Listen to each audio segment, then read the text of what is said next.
Good morning, everyone. So we're going to be moving into the algebra portion of this section. So this is going to be day 2 of the rational exponents. And so we're going to go ahead and simplify this expression using the rules that we learned yesterday that we dealt with our numbers. So if you notice, this square is across this whole set here. So we've got 5 to the first and n to the third. And so because we have multiplication in the middle, we can go ahead and distribute that square to both of those exponents. So we get 1 times 2 is 2, and 3 times 2 is 6. And then this negative says put it on the bottom. So we're going to call this 1 over n to the positive 6. So if you notice, when I put this over 1, the n to the 6 cancel, and I end up with just 5 squared, which is 25. All right, so now that we're talking about variables, we have to be very careful that when we talk about things like even roots, that we always have positive answers, but we don't want to overkill and put absolute value around something that already is positive. So first we're going to go over some vocabulary, and then we're going to talk about some rules for these roots. So the radicand is the number inside of a radical, and in an even root, the radicand has to be positive. I can't take the square root of a negative number and get a real answer. I can't take a fourth root of a negative number. And so we might need to set some restrictions on the variables in order to make sure that the radicand is positive. And then the answer needs to be positive, which means that we might need to add absolute value just to make sure that I have a positive answer when I'm done. But if I already know that a variable is positive in order for the radicand to be positive, then I wouldn't need to put absolute value around it in the end.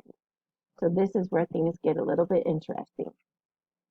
So if we look at this radicand, we have y to the 6th and we have x to the 4th. So the first question we're going to ask ourselves is there any way for the y to make the radicand negative or the x to make the radicand negative? And the answer is no.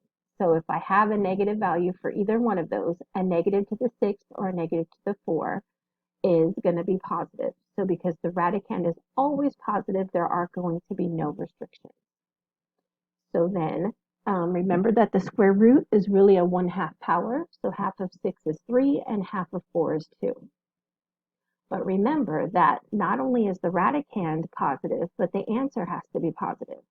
So with x squared, we don't have an issue because if x was negative, x squared would again be positive. But with that y cubed, if y happened to be negative, then y cubed would be positive. Sorry, I said that incorrectly. If y happened to be negative, then y cubed would be negative. And so that means that y cubed needs absolute value. So the final answer would be the absolute value of y cubed, and then outside of the absolute value, we would say times x squared. So in this case, take a moment to look at that radicand and see if you can come up with any restrictions. Go ahead and pause the video. So if we look, the y squared is going to be positive no matter what, but the x to the 7th could be negative if x happened to be negative. So the x must be positive for the radicand to be positive. So that means I have a restriction that x has to be greater than or equal to 0. So that means that when we simplify this radical, I will not need any absolute value around the x because I already know it has to be positive for the radicand to be positive.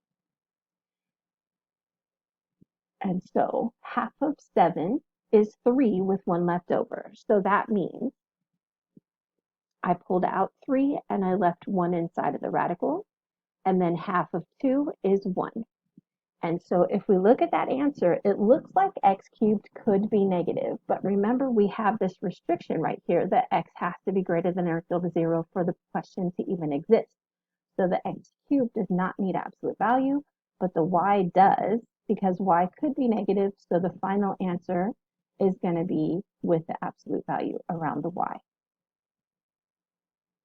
Now, in the case that they're both odd, do you see that we could have a situation where x times y has to be positive, but they could both be negative.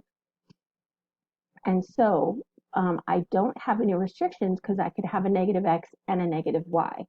So when we simplify the radical, You see that we have x to the first on the outside, so we know y squared will be positive, but x could be negative, so we need an absolute value around the x.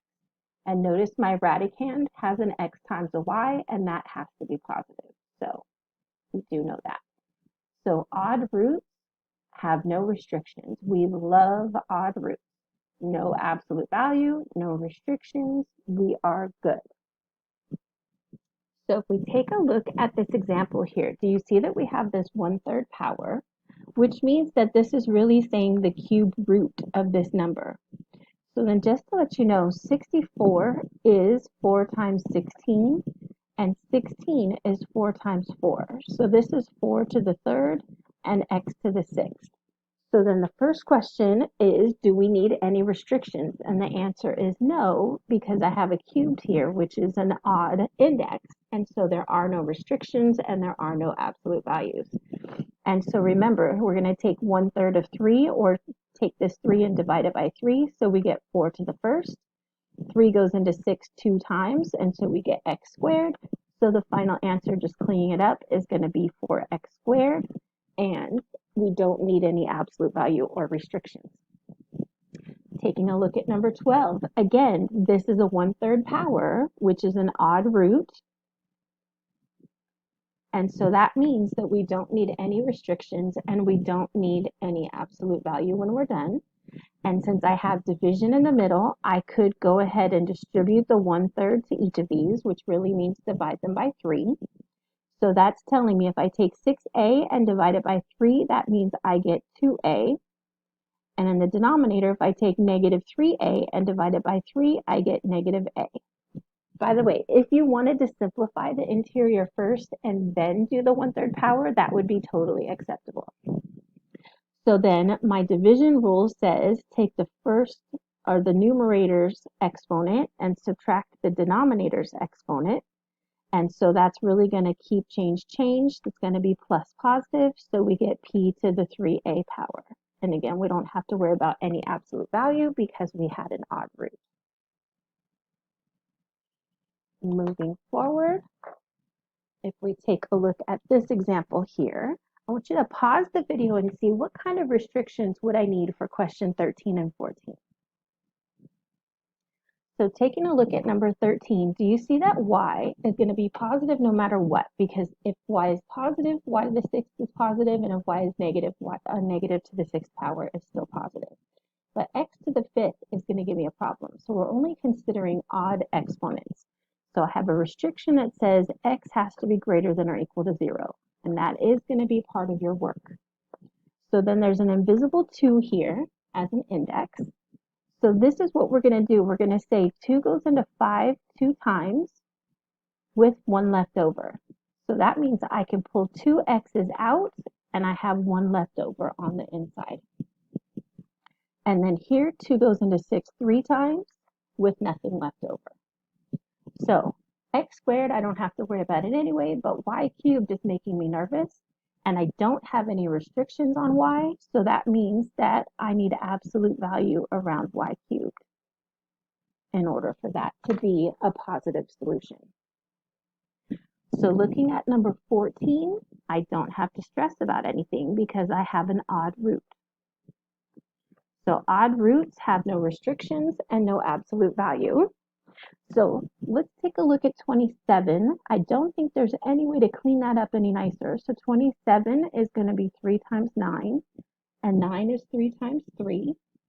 And so this is going to be the 5th root of 3 to the 3rd, x to the 10th, and y to the 5th. And since this exponent of 3 is too small, 5 doesn't go into 3, so that 5th root is going to keep the 27.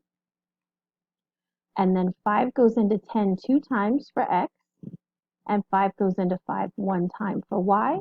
And again, I don't have to worry about absolute value around the y because my root is an odd root. We love odd roots. So then the next thing that they're going to talk about is going back and forth between rational exponents and radicals. And so if we are going to be, there we go.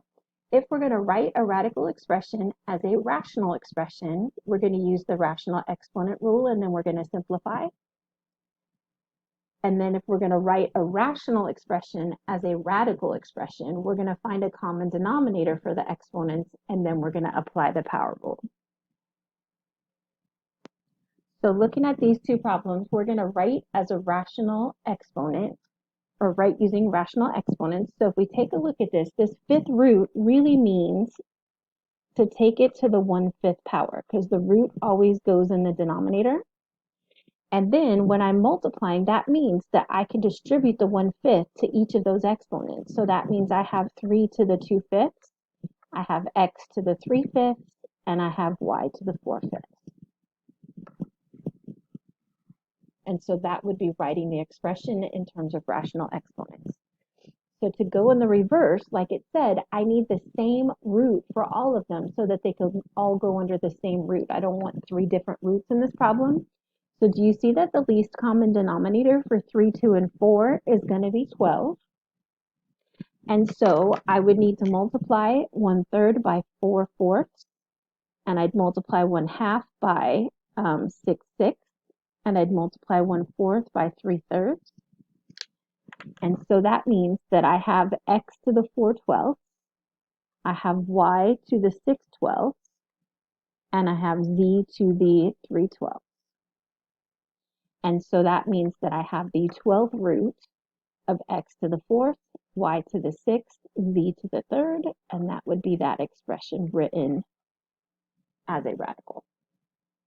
All right, so I hope you have a wonderful weekend. And like I always feel, especially today, I don't know why, I just really miss you guys and wish we were in the classroom.